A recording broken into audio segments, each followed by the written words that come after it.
Hello, I'm the host of Time for Hemp. My name, Casper Leitch, and I have a website called timeforhemp.com. I would ask that you go there and check out, because not only can you find lots of free downloads, including the entire Willie Nelson interview, which this is part one of, you can also find lots of great music to download and over 400 hours of interviews and music of all the founders in the marijuana movement. So that's time4hemp.com.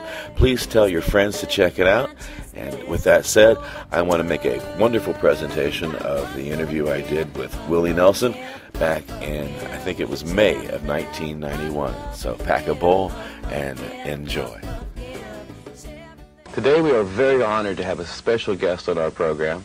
This gentleman has changed country music forever with his voice, with his style, and with his singing. He's also helped an awful lot of farmers across America with their plights and their heartaches. And he's also brought to the public a message of hemp legalization that is backing people in Kentucky, such as Gateway Galbraith and their campaigns, to just conversations on a daily basis on how we should save our planet. Our special guest today is Willie Nelson. Willie, thank you very much for being a guest on our show. Glad to be here.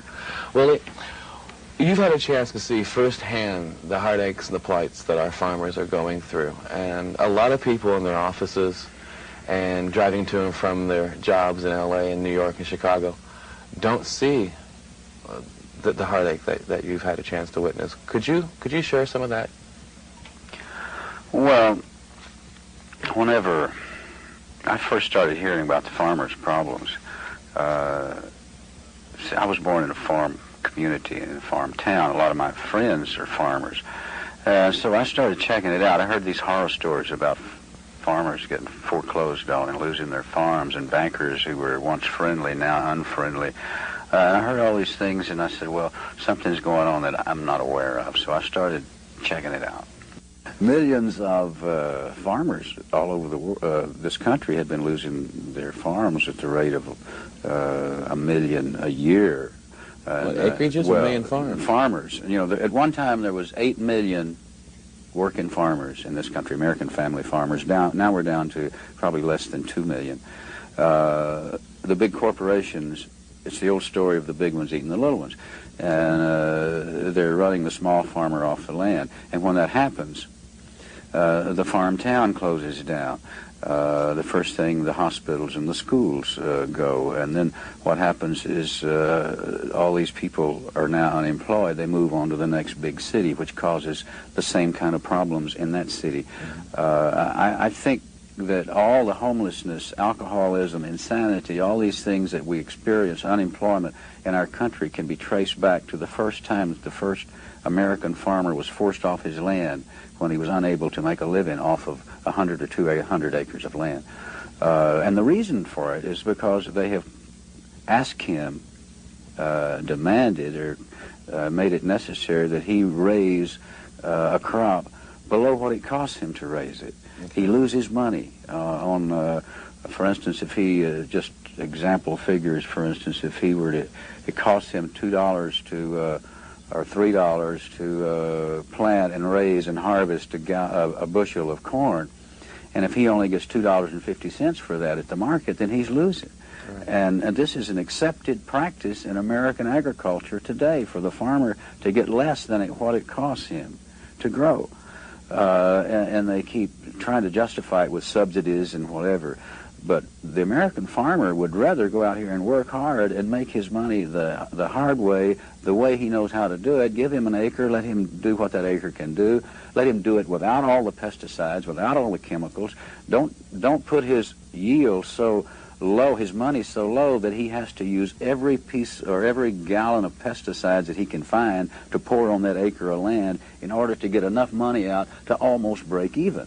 Mm-hmm. They have forced him into this position. There are even banks who will not loan you any money at all unless you agree to use X amount of pesticides and chemicals on your land. Oh, really? Absolutely. Because they know that the only way you can make your payment is if you get so much off of that acre, and the only way you can get that much off of that acre is to keep pouring the chemicals to that 1 acre. Wow. Now, when did you first become aware of hemp as a cash crop? A couple of years ago, I read a book I think that a lot of us have read by now called The Emperor Wears No Clothes, and it was in that book there was a reprint of an article. The one thing in that book that I saw that could not be argued with was an article that came out in 1938 edition of Popular Mechanics magazine, February edition, if anybody wants to go check it out, that said a new $1 billion crop for the farmers. Do you think that farmers today would be receptive to you growing hemp as a cash crop? Because of all the propaganda we've heard over the years, there are so many people now who believe that it's the evil weed. But we kind of figured, because of all the products that it can create, that it could be a solution. Well, definitely. I think most people that I talked to had no idea, just like me, that hemp and marijuana was the same thing. We were ignorant of that fact. Also, we were ignorant of the fact that hemp could be used as food. It can be used as clothing. The first Levi's in this country were made from hemp. The first Bibles were printed on hemp paper. The Declaration of Independence, the first 2 copies of this was printed on hemp paper. People don't know that.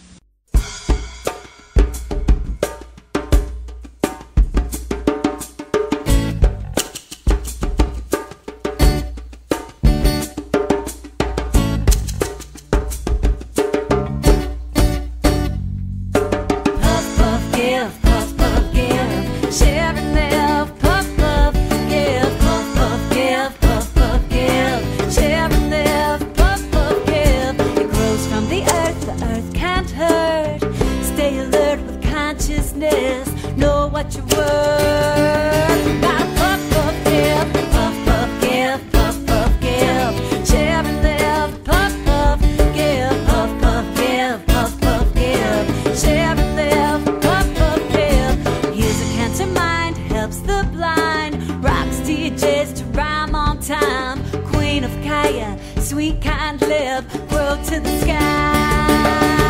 Puff, puff, give, puff, puff, give, puff, puff, give. Share and live, puff, puff, give, puff, puff, give, puff, puff, give. Share and live, puff, puff, give.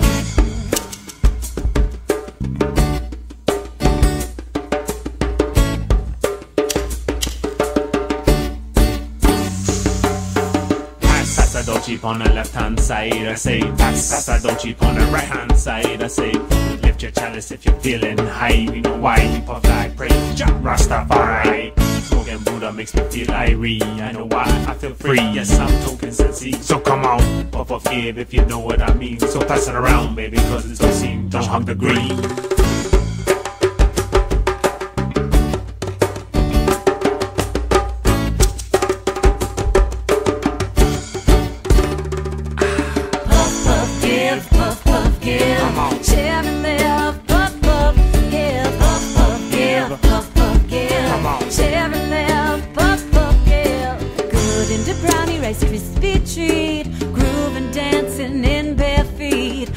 Sunshine, free to live. Thank you, God, to God. Puff, puff, give, puff, puff, give, puff, puff, give. Share and live. Puff, puff, give, puff, puff, give, puff, puff, give. Share and live. Puff, puff, give, puff, puff, give, puff, puff, give. Share and live. Puff, puff, give, puff, puff, give, puff, puff, give. Share and live. God, puff, puff, give.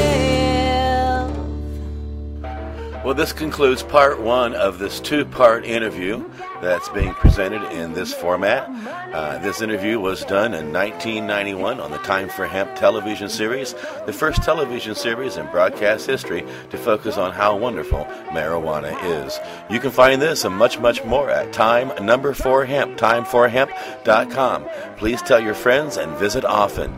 Now, if you get a chance to, jam out and enjoy part 2 of the Willie Nelson interview, because he has so much more to say here at Time for Hemp.